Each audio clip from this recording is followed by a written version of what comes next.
Bueno, vamos a empezar estos segmentos con lo que es anatomía de miembro superior, enfatizado en lo que es región inicial uno, que sería hombro y parte de lo que es el brazo. Codo y antebrazo se ve después y muñeca y mano se ve posteriormente. Este concepto vamos a ver de anatomía clínica y un poco descriptiva. Lo traté de dividir en los segmentos puntuales para que no se haga tan tedioso y tan largo los videos y que tengan la relación más importante para exámenes, ya sea de parte médica, de resultados, anatomía, para temas de salud como fisioterapeutas, enfermeros y cualquier persona que desee conocer un poquito de la anatomía humana. Bien, el hombro tiene tres regiones, ¿listo? Tres regiones que hacen una subdivisión aparte, pero la región es la siguiente. La axilar, que es una de las regiones que más conocemos, por ejemplo, dicen, tóquese la axila, pues ya esta sería la región axilar, la región deltoidea, que sería el deltoides, y la región escapular, ¿listo? Estas serían las tres regiones que me indican dónde se encuentra todo lo que es el hombro. Ahora, en la región axilar, va a formar cuatro paredes. ¿Listo?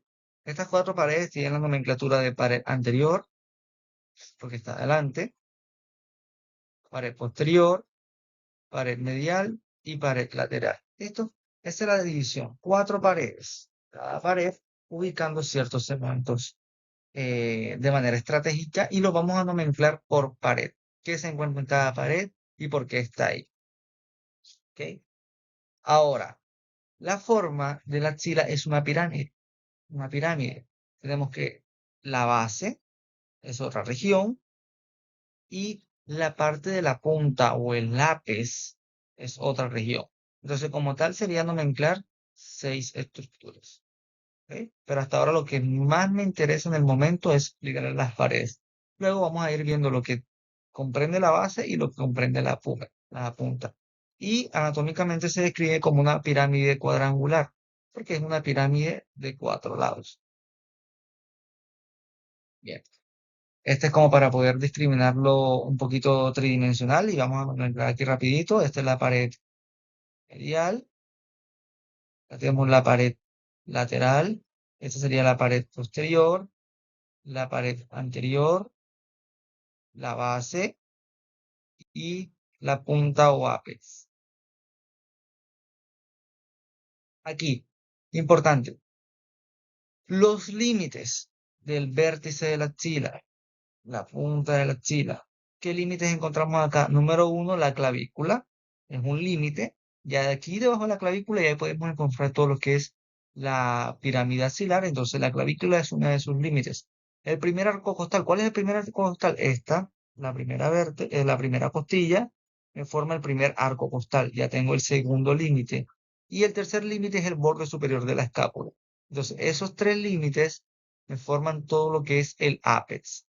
Dentro de esos tres límites, que sería el que está, déjenme cambiar de color aquí de blanquito, el que está en la parte anterior, anterior sería la clavícula, el que está en la parte medial será el primer arco costal, y el que está en la parte posterior sería el borde superior de la escápula. Me forma un triángulo, y ese triángulo por ahí es donde está la punta de la pirámide axilar, que pasa por ese vértice. Encontramos lo siguiente: vena y arteria, o podemos colocarle van, ¿listo? O vea, vena y arteria subclavia, vena y arteria subclavia. Tenemos acá los elementos del plexo braquial y algunos vasos linfáticos que ya los vamos a nomenclar más adelante. ¿Ok? Acá en rojo siempre marco como que lo que debemos tener en cuenta o las variantes anatómicas. En rojo van a encontrar variantes anatómicas, caso clínico y datos curiosos. Por ejemplo, un dato curioso: las alteraciones u fracturas de la clavícula pueden realizar o pueden formar lo que es una lesión vasculonerviosa. Porque claro, debajo de estos segmentos tenemos arteria, venas y nervios, y cualquier ruptura de la clavícula podría cortar o cerciorar alguno de estos elementos vasculonerviosos. Aquí vemos que está. El dato curioso, la clavícula es uno de los huesos que se fractura con mayor facilidad. Y acá, la clavícula la vamos a partir en tres medios, tercio inicial, segundo, tercero, y el tercio medio, que es el que está en la mitad, es la área con mayor probabilidad de fractura. Aquí tengo lo que es neumotoras, porque una fractura de clavícula, de por ejemplo, una parte más cerca del tercio proximal y que permita la inserción de la clavícula hacia la apes o punta del pulmón, me puede causar un neumotórax. Por ende, también es importante determinar fractura de clavícula, qué componente vasculonervioso o si logró perforar algún órgano, específicamente sería la punta del pulmón, ¿listo? O el ápice del pulmón. Relativamente puede ser del derecho o izquierdo, dependiendo de qué clavícula se haya lesionado. Ahora, comentaba que la clavícula es uno de los huesos que se fractura con mayor facilidad, porque la clavícula es una estructura que permite distribuir las fuerzas de impacto e impedir que lleguen directamente a la columna. Por ende, cualquier impacto que tengamos, si la clavícula se rompe, disminuye el impacto a la columna y es preferiblemente más factible tener una fractura de clavícula que una fractura de alguna vértebra. Entonces, por ende, la clavícula es un área que me permite distribuir la fuerza del miembro superior a todo lo que es la caja torácica y columna vertebral. Entonces, por eso, la clavícula está hecha específicamente para romperse, para poder distribuir las cargas. Eso es como la gente que dice hoy en día, los carros de ahora son mucho más útiles, porque un carro de antes pues era más rígido, un carro de antes se chocaba y el carro quedaba igual, pero usted recibía todo el impacto. Los carros de ahora se chocan y se deforman completamente, pero usted queda prácticamente ileso. Eso es lo que hace en la ley de biomecánica, que es distribuir las cargas. Si algo se rompe o un objeto soporta la mayoría de las cargas, el sobrante va a ir con menor fuerza y por él no va a realizar tanto daño. Pero si la clavícula fuera súper rígida, esa fuerza pasaría completamente a través de la estructura y la estructura más débil sería la que se rompiera. Entonces, por eso terminamos acá de nomenclar. Básicamente, la clavícula es una de las estructuras que está hecha básicamente para fracturarse y distribuir cargas. Bien. La pared axilar. ¿Qué encontramos en la pared axilar? Tenemos la pared ventral. Recuerden, las paredes axilares son cuatro. Aquí vamos a hablar de la pared número uno, que es la pared anterior, que la vamos a tener acá. Pared anterior y acá, pared posterior. En la pared anterior encontramos dos músculos que lo limitan. Bueno, tres músculos como tal. Músculo subclavio, músculo pectoral mayor y músculo pectoral menor. ¿Ok? Estos tres músculos comprenden la pared anterior. Inervación. Miren acá dato curioso. El músculo pectoral mayor está inervado por dos raíces nerviosas. Uno que es el nervio pectoral lateral y otro que es el nervio pectoral medial. Acá estamos por encima. El nervio pectoral lateral, que es exclusivo del músculo pectoral mayor.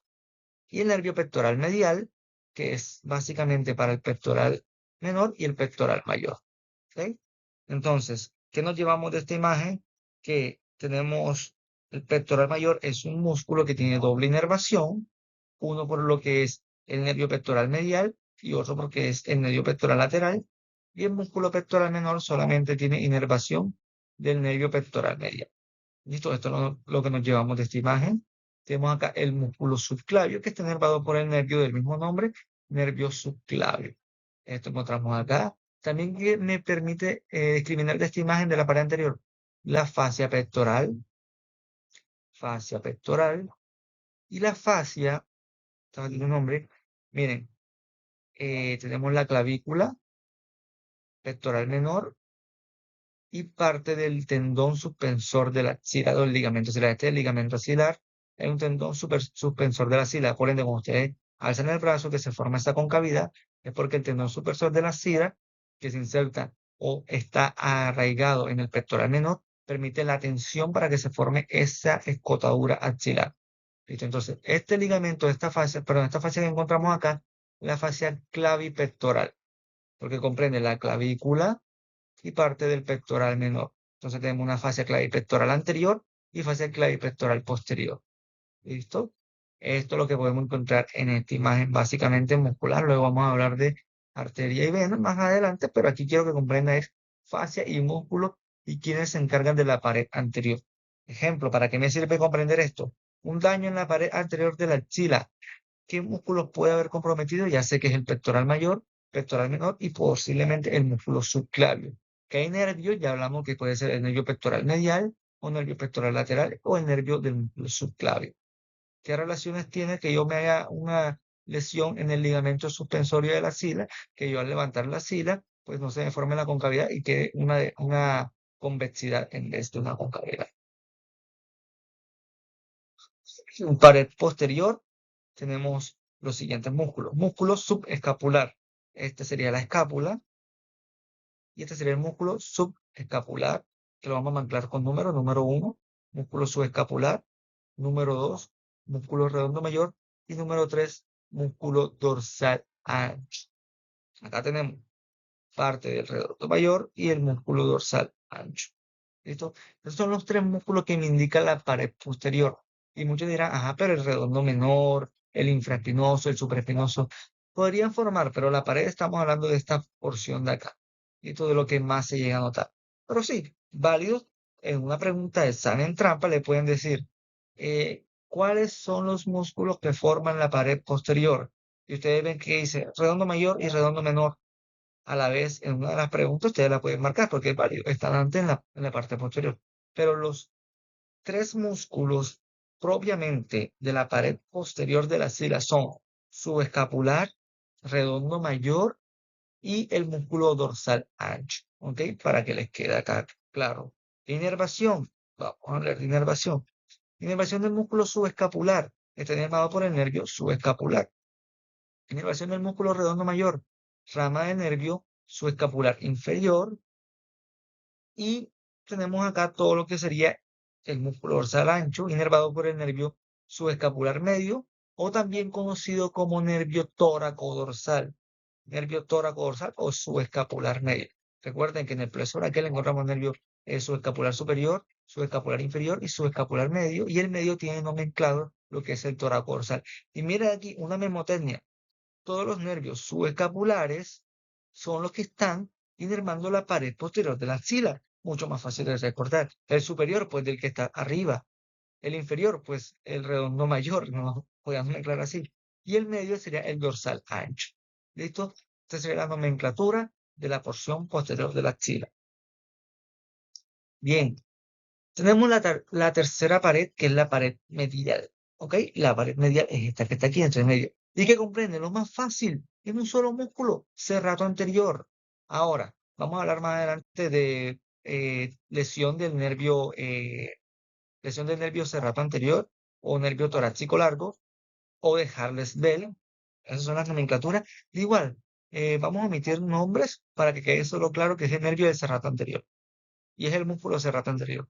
Este músculo es importante en la mecánica porque me permite generar la apresión de la articulación glenohumeral. Recuerden que la articulación glenohumeral tenemos el húmero, bueno, la articulación glenohumeral comprende la articulación glenohumeral, la articulación del hombro comprende la glenohumeral, 2, la acromioclavicular, 3, la esternoclavicular y 4, la external.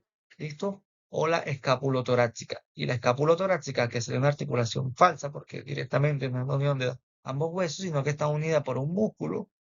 Por ende, el serrato anterior es un músculo tan importante para el hombro porque me permite la cuarta, eh, cuarto rango de movimiento, cuarta articulación que podemos encontrar en todo lo que es el hombro. Bien.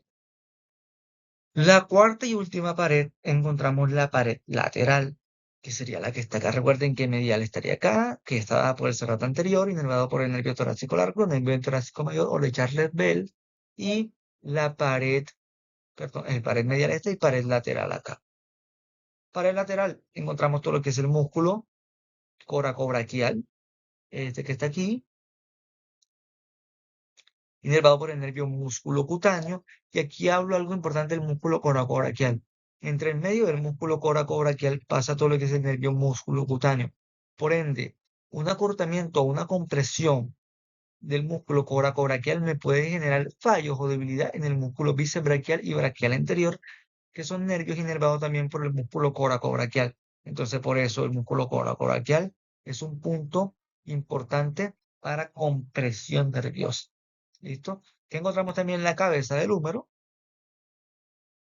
¿Listo?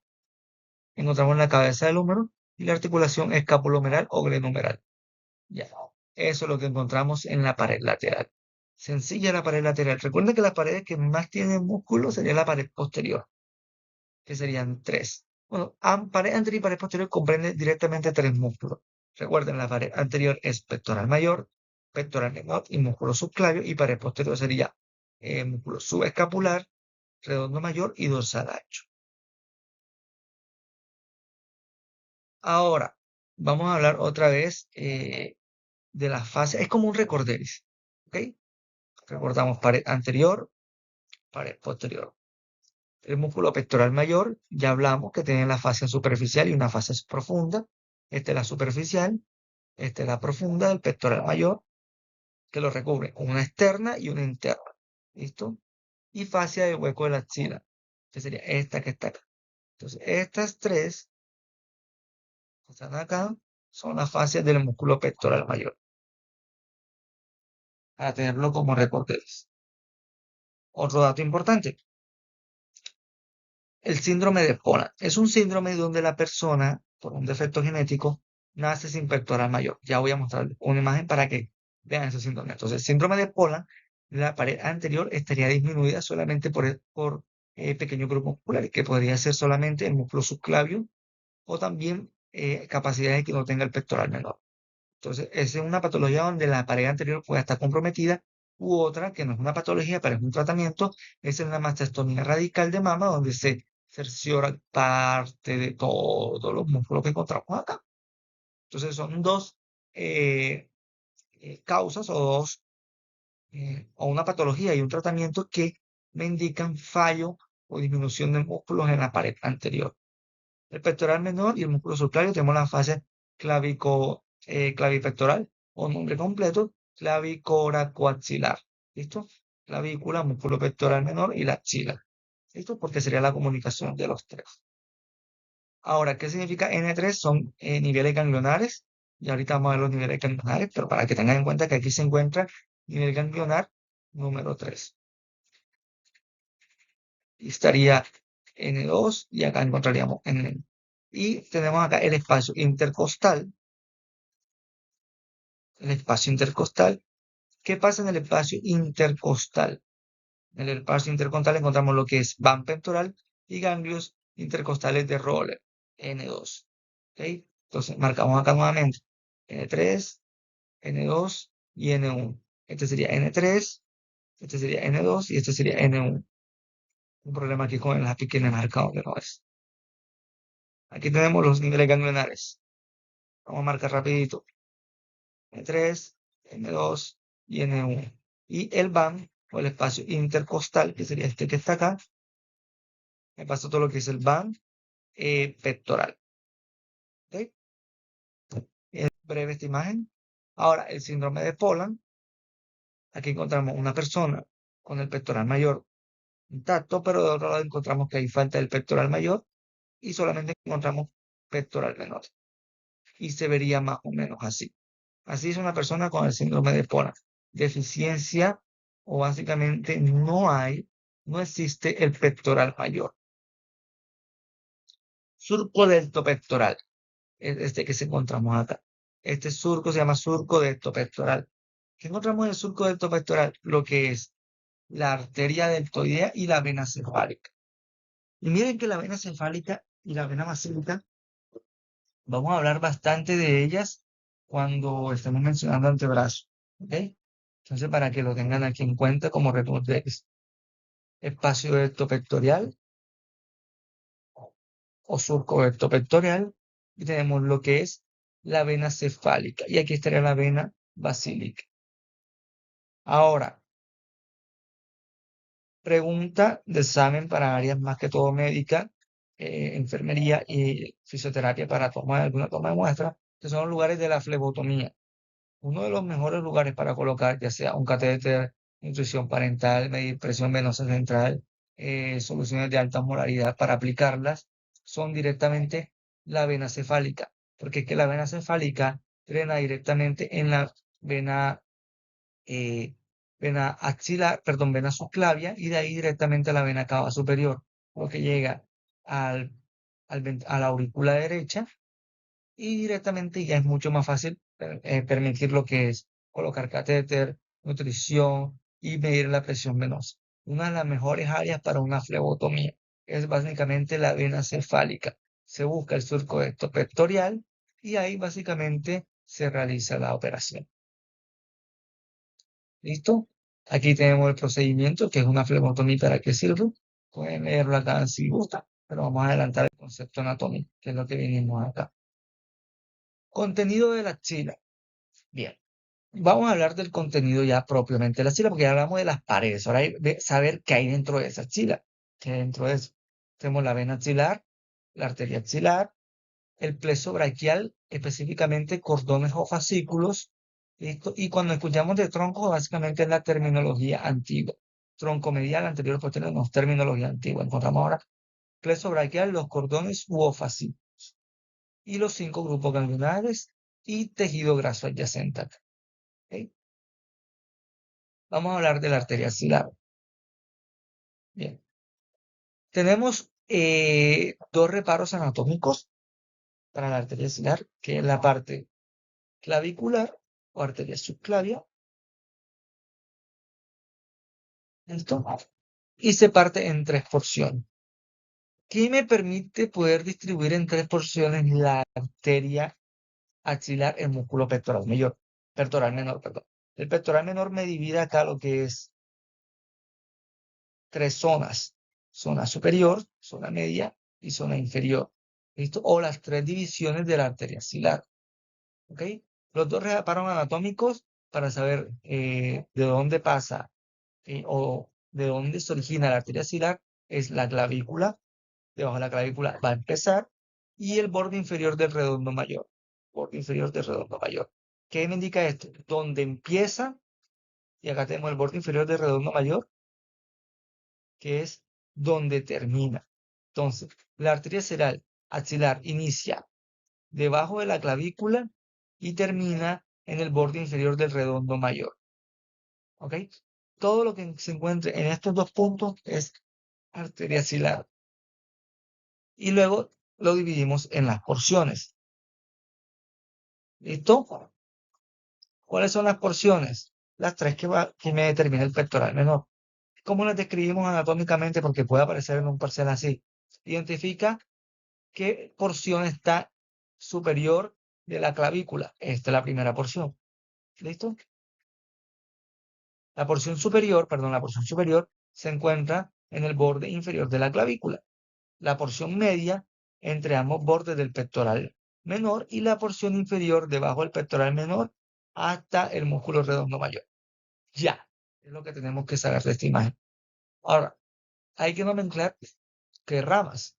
Y es una memotecnia, porque la primera tiene una rama, la segunda tiene 2 ramas y la tercera tiene 3 ramas. Y es la manera más fácil de poder aprender lo que son las ramas o las 3 divisiones de la arteria axilar.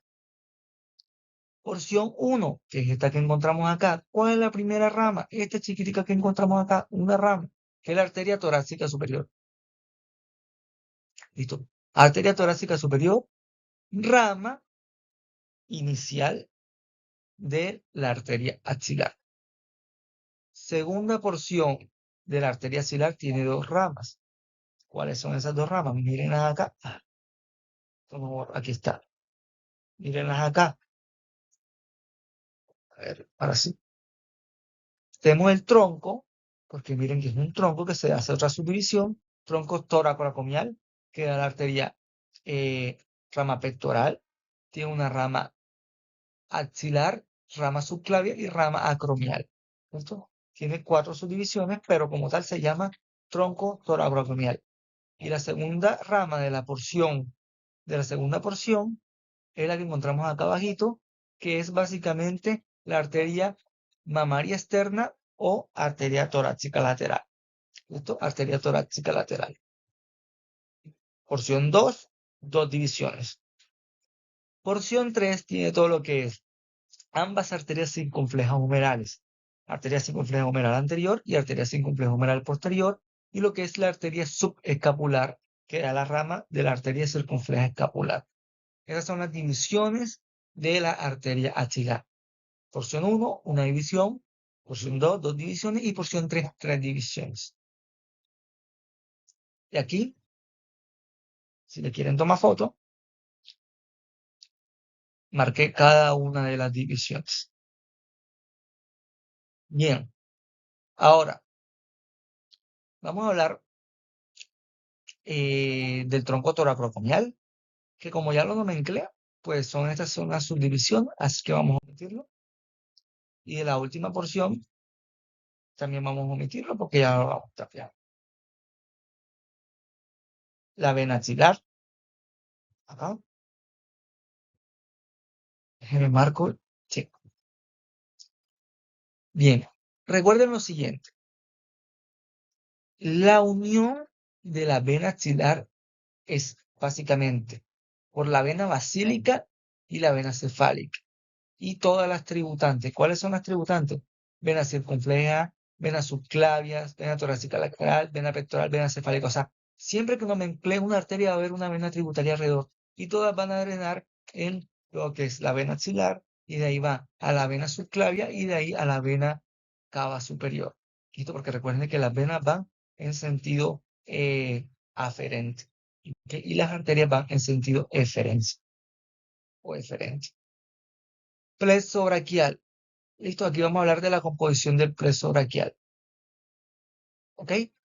El plexo braquial comprende desde C4 hasta T1. ¿Ok?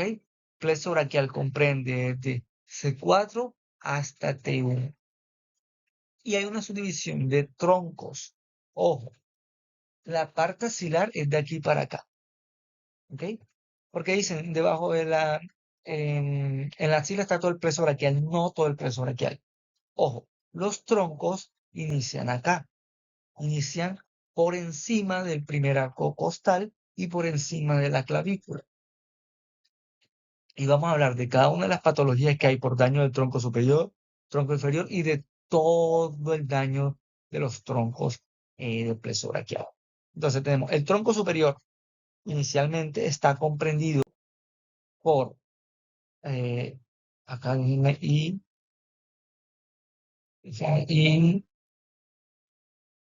bueno, el tronco superior, vamos a hacerlo con esta imagen. El tronco superior está comprendido por ramas de C5 y C6, tronco superior. Tronco medio, solamente ramas de C7. Y tronco inferior, ramas de C8 y T1. Por ende, pregunta anatómica. ¿Cuál de los troncos del plexo braquial solo está comprendido por una raíz nerviosa? Sería el tronco medio por C7. ¿Okay? Luego vienen las subdivisiones de los fascículos. Tenemos los fascículos, así como tenemos tres troncos, vamos a tener tres fascículos. Un fascículo lateral, que está en la porción lateral, un fascículo medial y un fascículo posterior, que no lo vamos a ver acá. Estos fascículos comprenden el lado de la arteria, hablamos de la arteria axilar, su rama o porción inferior, cuando vemos los fascículos. Y luego está la subdivisión nerviosa, que es el nervio musculocutáneo, nervio mediano, el nervio ulnar, el nervio radial y el nervio cutáneo antebraquial medial. Dato importante, solo dos nervios que encontramos acá tienen todas las raíces, que es el nervio mediano, porque vamos a hacer un recorrido acá. Miren, el nervio mediano tiene dos fascículos y cada fascículo comprende cada una de las divisiones. O sea, el nervio mediano tiene raíces de C5 hasta T1 y el nervio radial también tiene raíces de C5 hasta T1. Son unos nervios que tienen casi todas las raíces. Daño del plexo braquial. Tenemos el caso de Duchenne, que es de dos maneras, la pediátrica y la adulta. Manera pediátrica es aumentar el rango, la distensión del tronco superior. Al yo aumentar esto, puedo lesionarlo. ¿Y cómo lo puedo aumentar? En el nacimiento, por una tracción cervical y que el hombre haya quedado pegado aquí. O sea, que yo aumente este ángulo. Y de adulto, una caída de un árbol, por ejemplo, y que quede en esta posición. El ángulo aumentado del tronco superior del plexo braquial me produce la parálisis de Duchenne. ¿Listo? ¿Cómo se puede encontrar? Este es el caso. Mano improvisa y simulada o mano del camarero. ¿Por qué? ¿Por qué me da esa porción? Primero, ya no daño pasivamente el músculo cutáneo. Hago pequeña afectación también en el axilar y también en el nervio radial. ¿Listo? Y un poco en el nervio medial. El nervio cubital prácticamente ni se dio de cuenta. Y el pectoral o nervio pectoral medial también habrá quedado afectado. Ahora, lesión o síndrome de Kluge. Esta es una lesión básicamente por aumentar el rango inferior, que al aumentar yo el rango inferior, daño el tronco inferior. ¿Y cómo lo puedo aumentar? Básicamente en el parto también, que yo aumente el rango superior, o sea que el brazo esté completamente flexionado. Y en el adulto mayor, que yo esté sujetado a un árbol y esté mi brazo acá y mi tronco apuntando para allá, aumentando este ángulo. ¿Listo? Este básicamente es el signo de cómo quedaría la mano por daño en el nervio cubital. Dato curioso, uno de los nervios más importantes de la mano es el nervio cubital, porque casi no inerva muchos músculos en lo que es el antebrazo, contando solamente rama de dos, uno completo y mitad de uno, que es el nervio ulnar, flexor ulnar del carpo, y mitad del flexor profundo de los dedos. Directamente inervación en la mano. ¿Ok? Mecanismo básicamente de lesiones y una es la ruptura completa del plexo braquial. ¿Listo? Síndrome de Horner, que es una monoplegia directamente porque ya pues no tengo raíces nerviosas que vayan a ese miembro afectado. Una parálisis total. Y dato curioso, esto me parece súper curioso. ¿Qué pasa? Hay lesión de un nervio importante, un ramo simpático. Acá hay ramas, desde esta rama empiezan a producir ramas simpáticas superiores. ¿Qué podemos encontrar? Tosis palpebral, iosis, enostalmo y puros síntomas de básicamente sistema parasimpático por daño en el sistema simpático. ¿Ok? Queda predominante otro sistema nervioso. Lo vamos a ver después en el sistema nervioso y alteración. ¿Ok? Lesión del nervio torácico largo, me da la escápula larga. Y dijimos que el músculo serratón es importante porque pega todo lo que es la escápula a la parrilla costal. Al no tener una inervación, pues básicamente la escápula queda sobresaliente. ¿Ok? Y ahora vamos a hablar, ya acabando, de los cinco grupos ganglionarios de la axila. Tenemos que los ganglios de la axila, básicamente el 75% de ellos, de todos los ganglios que vamos a hablar acá de la axila, están en la parte de la pared torácica. ¿Ok? Se encontrarían acá. Por ende, una mastectomía o cuando hay una persona con cáncer de mama, eh, radican gran parte del pectoral menor, porque debajo de él se encuentran los grupos ganglionares N3, N2 y N1. ¿Listo? Ahora, los grupos ganglionares se encuentran en la pared anterior de la axila está el ganglio anterior o pectoral. Pared anterior, ganglio anterior. En la pared posterior está el ganglio posterior y pared lateral, ganglio lateral. Eh, La cuarta serían estos, terminan centrales, los cuartos son la parte central, y los ganglios apicales o infraclaviculares, que serían estos que están acá. En resumen, o en otras palabras, cada pared, específicamente pared anterior, pared posterior y pared lateral, tienen grupos ganglionarios, y la mayoría drena en la parte de la axila, todos drenan en la parte de la axila, gran porcentaje, 75% de ellos. ¿Listo? Y otro grupo que es el grupo apical, que básicamente se encuentra por encima o se permite discriminar cerca de lo que es el ápice del pulmón. ¿Ok? Entonces, por ende, es importante quitar mayor cantidad de ganglios linfáticos para impedir una metástasis del cáncer que tenga por un CA de mama. Bien, aquí nomenclamos los grupos ganglionares que recuerden que era N1, N2, N3, o grupos ganglionares que serían primero, segundo y tercer grupo ganglionar, y porque una mastectomía radical se radica todo esto para quitar todos los grupos ganglionares. Sí. ¿Listo? Vamos a hacer como una pequeña evaluación. Esto les queda pendiente, pero hasta aquí vamos a dejar. Primera parte, todo lo que es axilar. Luego vamos a seguir con antebrazo, mano y luego con cada parte del